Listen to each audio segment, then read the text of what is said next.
All right, hello everyone. Welcome to Section 3, Module 2. We talk about national response and incident management strategies. So last week we discussed national security strategies, and then this week we're going to focus more on national response and incident management. So similar to last week, these are pretty substantial documents, so I'm not going to go into great detail about each of these kind of policy documents, but please do go through and read these documents pretty thoroughly. I'd also encourage you to read the items to consider document prior to beginning the readings, because it provides kind of a framework that may be helpful for you when you're reading and thinking about these documents. All right, so if you go and look at the readings for this week, first thing you'll notice is that I've included another copy of the National Preparedness Goal because it also applies this week. So if you don't remember a lot about what the National Preparedness Goal is, or if you didn't get the chance to get through all of it, you probably should go back and revisit it again because it also applies to the information for this week. All right, so without further ado, let's get into the readings for this week. So the first reading this week is the National Incident Management System, also known as NIMS, and that's probably how you've heard it referred to. I don't know that I've ever heard it called the National Incident Management System. I've always heard it referred to as NIMS. But NIMS has been around since 2004.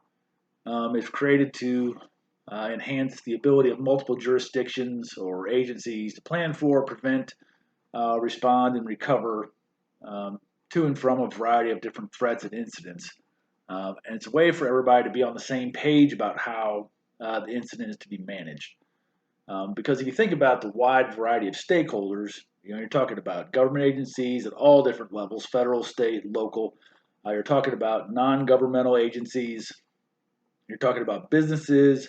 You're talking about other types of private agencies and organizations. Okay, everybody has different capabilities. Everybody has different expectations. Everybody has different knowledge bases. Like there's not much that's across the board similar about all these different types of stakeholders when you start talking about threats and whatever to the homeland. So NIMS is a way for all these organizations to kind of get on the same page about how incidents are to be managed and how things are to be kind of set up for the response to these kind of situations. So NIMS is a lengthy report. It's a big one, but it's broken up into the three main components of NIMS: resource management, command and coordination, and then communications and incident management. So if you've looked at your syllabus, you'll see, or if you remember, there's a NIMS training assignment that's due for class at the end of the semester. And this is part of that training and coordination that NIMS provides through the National Incident Command System. Okay, so you'll get a little taste of what NIMS is about when you complete that assignment. Second reading this week is the National Response Framework, and this is the fourth iteration of this framework, and it is from 2019.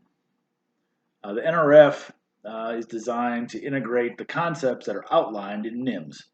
Okay, so these two are supposed to work kind of hand in hand, right, and kind of, I guess complement one another. So the NRF begins to outline more clearly what each type of agency and level of government is responsible for and is supposed to do when preparing for and responding to an incident. So when you're reading this document, really think about how how the NRF, NIMS, and the National Preparedness Goal all kind of work together and all kind of complement each other. And finally, the last reading this week is the Strategy for Homeland Defense and Defense Support of Civil Authorities. So this document pretty much just outlines how the Department of Defense is going to prepare for and respond to a variety of threats to the homeland, terrorist attacks, natural disasters, kind of everything that they would be responding to in a homeland security